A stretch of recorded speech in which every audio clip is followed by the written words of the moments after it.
तो सबसे पहले स्टोरी का नाम है, आपको पता ही है, चाचा चूहा मारिया। क्या स्टोरी का नाम है? चाचा चूहा मारिया। और इसमें चित्र के माध्यम से भी बताया गया है स्टोरी में। और तो ये जो चित्र में आप देख रहे हैं, इनका नाम, इस बच्चे का नाम यानी उसका नाम तो माँ बाप ने बहुत सोच समझकर रखा था। क्या नाम रखा था? शेर जंग बहादुर। क्या नाम रखा था? लेकिन सारे मोहल्ले के बच्चे उसे चाचा शेरू ही कहते थे। क्या कहते थे? चाचा शेरू। चाचा शेरू कहते थे। जैसे किसी का निकनेम कोई रख दे मोहल्ले में, नाम तो माँ बाप ने कुछ और रखा। मान लो आपका नाम शिवम है, शिवम रखा गया है, लेकिन वहाँ कोई छोटू छोटू बुलाने लगे, है ना, और कोई कुछ नाम दे दे, आपको कोई नाम दे दे, कोई अच्छा अच्छा जो कोई बोलता है तो उसको कुछ और कहने लगे ना। तो ऐसे ही मोहल्ले के सारे बच्चे उसे चाचा शेरू ही कहते थे। उसके आगे की स्टोरी देखते हैं। ये क्या बना है बच्चों? ये क्या, किसका चित्र बना हुआ है? सैनिक है। क्या है? सैनिक का चित्र बना हुआ है। इसके बाद फिर हम देखेंगे चाचा शेरू की स्टोरी आगे। चाचा शेरू है, मटके को रखे हुए हैं, है ना, ऊपर। चाचा शेरू दूसरे युद्ध के समय फौज में भर्ती होने भी गया था। जो चाचा शेरू जिन्हें बच्चे कहते थे, वो दूसरे युद्ध के समय फौज में भर्ती होने भी गया था। भर्ती अफसर ने उसकी बहादुरी परखने के लिए उसके सिर पर एक खाली मटका रख दिया। क्या रख दिया? एक खाली मटका रख दिया। और मटका रखने के बाद क्या होता है, खुद वह बंदूक लेकर सामने खड़ा हो गया। क्या हो गया? बंदूक लेकर सामने खड़ा हो गया। मान लो जैसे कोई यहाँ पे आओ, शिवम आओ, जरा शिवम आओ, उठ के एक लोग आइए। तो ये बॉटल है, इनके अगर सिर पे रख दी जाए और सैनिक, जो सैनिक थे, इधर देखिए, इधर ये सिर पे रख दी जाए और ये मान लो अंचल सैनिक है, तो वहाँ से वो दूसरी बोतल उठाओ, दूसरी बोतल उठाओ, तो क्या होगा? वहाँ जाइए, दूर जाइए थोड़ा, तो वहाँ से आप निशाना, बंदूक कैसे पकड़ते हैं? सीधा पकड़िए बोतल को ऐसे। हाँ, ये निशाना लगा रहे हैं, अंचल निशाना लगा रहे हैं शिवम के ऊपर। ये शिवम है, चाचा शेरू, समझ लो क्या है? चाचा शेरू।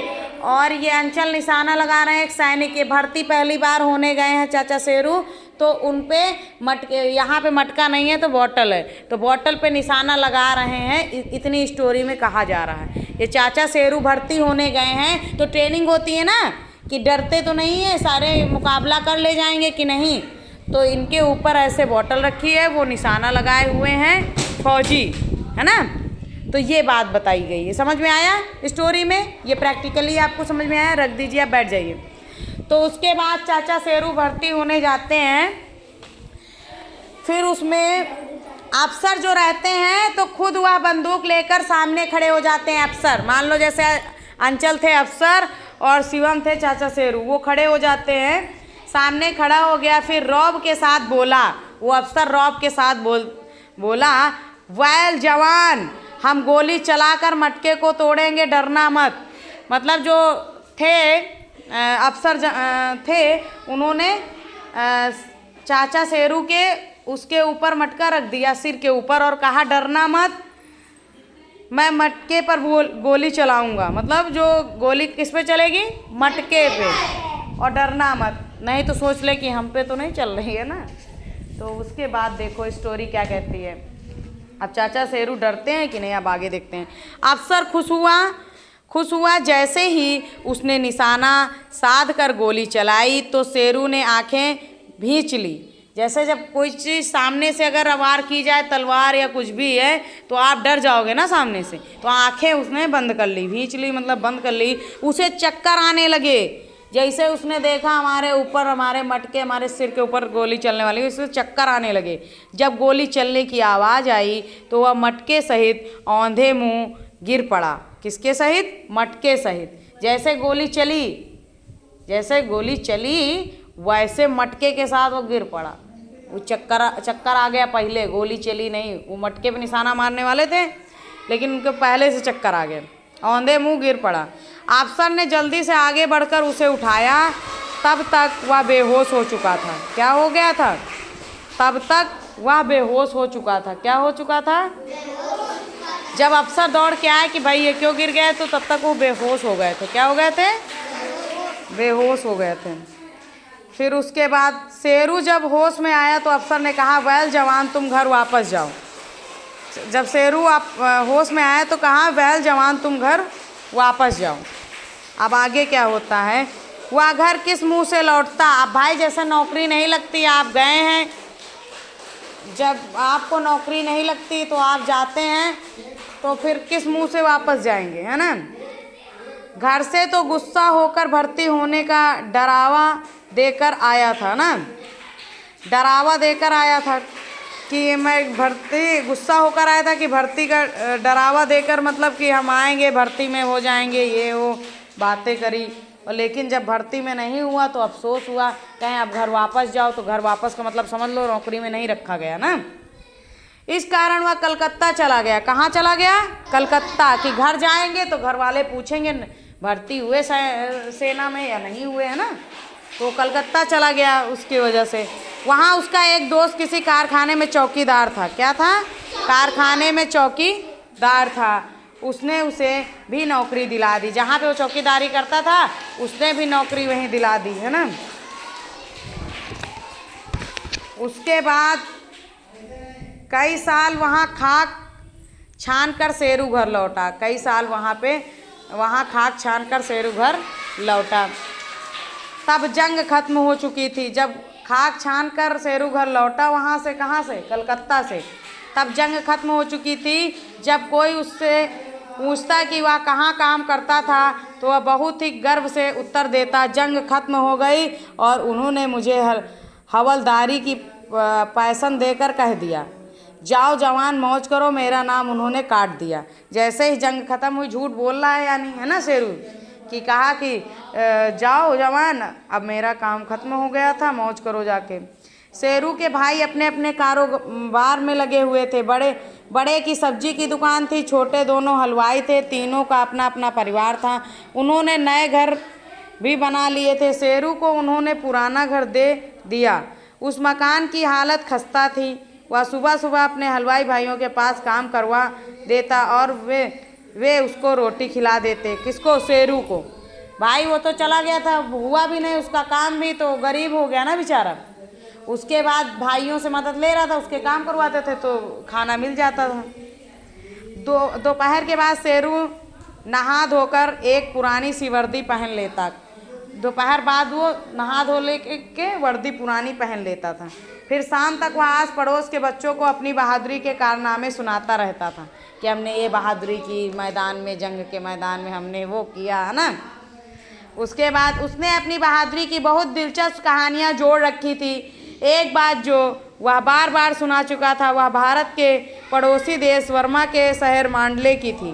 बार बार वर्मा के शहर मांडले की वो कहानी सुनाता था। उसके बाद हम मांडले पहुँचे तो चारों ओर बम ही बम चल रहे थे।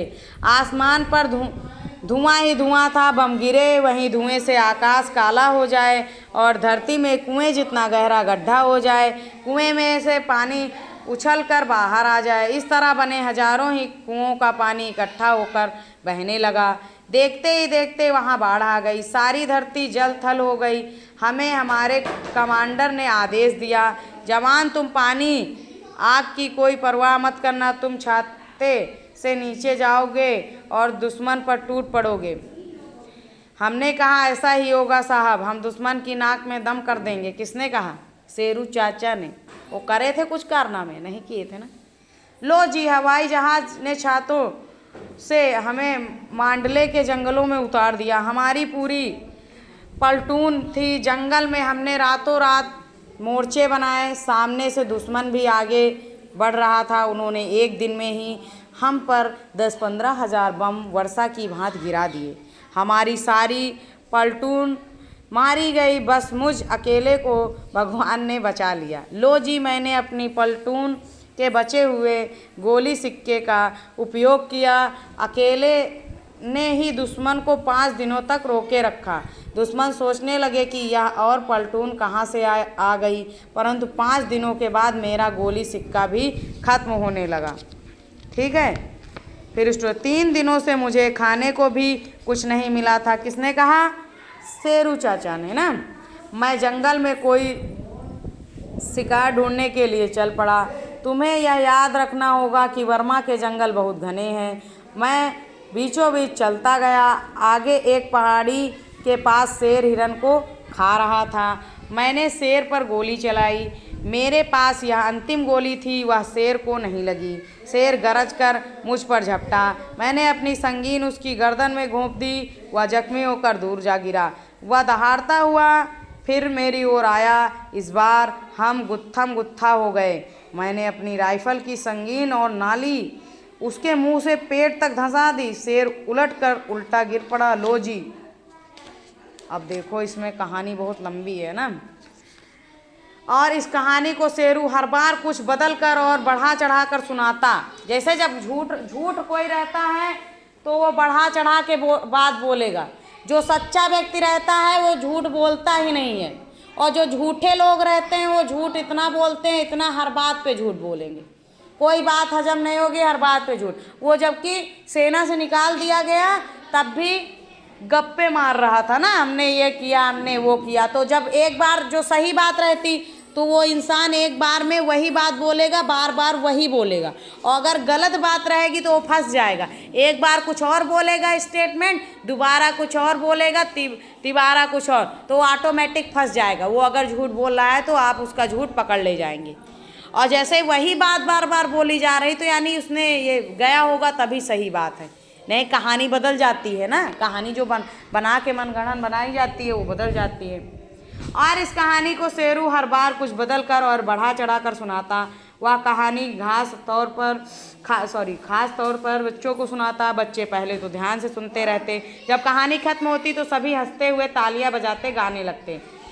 दौड़ी दी लप चाचा शेरू मारे गप, चाह की फुट्टी कप्पी चाचा सबसे बड़ा गप्पी। अब देखो, अब झूठ में रोज सुनाओगे तो बच्चे मजाक बनाने लगे। तो क्या कह रहे? दाड़ियाँ दी लप चाचा शेरू मारे गप, चाह की फुट्टी कप्पी चाचा सबसे बड़ा गप्पी। मतलब गप्पे जोक रहे तो इतना कह के भाग ले, जब कहानी खत्म हो जाए ताली बजा के। वह बच्चों की ओर डंडा उठाकर उन्हें डांटने लगता और कहता, अब तुम्हें कभी कोई कहानी नहीं सुनाऊंगा। बच्चों को पता था कि चाचा बिल्कुल गप जोड़ता है। ये बात बिल्कुल सही नहीं है, कहानी एकदम झूठी है ना। उसकी बहादुरी का यह हाल था कि वह चूहों से भी डरता था। उसका घर भी आधा कच्चा और आधा पक्का था। जहाँ वह सोता था उसका कोठरी में चूहे बहुत थे। उसने चूहों के लिए एक बिल्ली पाल रखी थी, परंतु बिल्ली कुछ समय के बाद मर गई। चूहे बहुत तंग करने लगे। उसने सोचा कि पिंजरा लाया जाए। लोहे का पिंजरा महंगा था, इसलिए वह चूहे पकड़ने वाला लकड़ी का पिंजरा ले आया।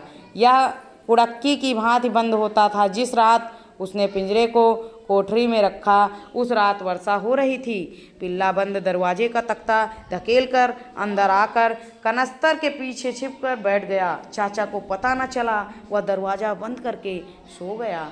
आधी रात को कड़ाक के शोर के साथ पिंजरा बंद हो गया। चाचा घबरा कर उठ बैठा, लालटेन जलाने लगा तो माचिस नहीं मिली। उसी समय उसने चाऊ चाऊ की आवाज़ सुनी। वह घबरा गया। यह चूहे की आवाज़ नहीं थी। वह आवाज़ फिर सुनाई दी तो चाचा डरकर चारपाई की ओर भागा। उसका सिर एक फट्टे के साथ जा टकराया। पता नहीं क्या कुछ सिर पर आ गिरा। उसे लगा जैसे किसी ने उसके सिर पर पत्थरों की बरसात कर दी हो। चाचा की चीख निकल गई। वह दरवाजे की ओर भागा तो अपनी चारपाई पर औंधे मुंह गिर पड़ा। कौन? चाचा शेरू। बनते थे बहुत बहादुर और कान थे डरपोकों वाले, है ना, और झूठ में कहानियाँ सुनाते थे। तो आज की स्टोरी यहाँ पे फिनिश होती है। कल इसके आगे की स्टोरी हम कल कंप्लीट कर देंगे। चाचा चूहा मारिया, है ना। तो कैसी लगी आपको स्टोरी? अच्छी लगी? तो हमें बहादुर बनना चाहिए। इस कहानी से शिक्षा मिलती है, हमें डरपोक नहीं बनना चाहिए, हमें हमेशा बहादुर बनना चाहिए, अपने कर्तव्यों का निर्वहन करना चाहिए, हमें झूठ नहीं बोलना चाहिए, हमें हमेशा सत्य बोलना चाहिए। और झूठ एक ना एक दिन पकड़ा जाता है। अगर आप झूठ बोलते हैं तो, अगर आप सच बोलते हैं तो आपकी मिसाल हमेशा कायम रहेगी कि आप सच्चे वीर हैं, सच्चे ईमानदार बच्चे हैं। समझ में आई बात? ओके।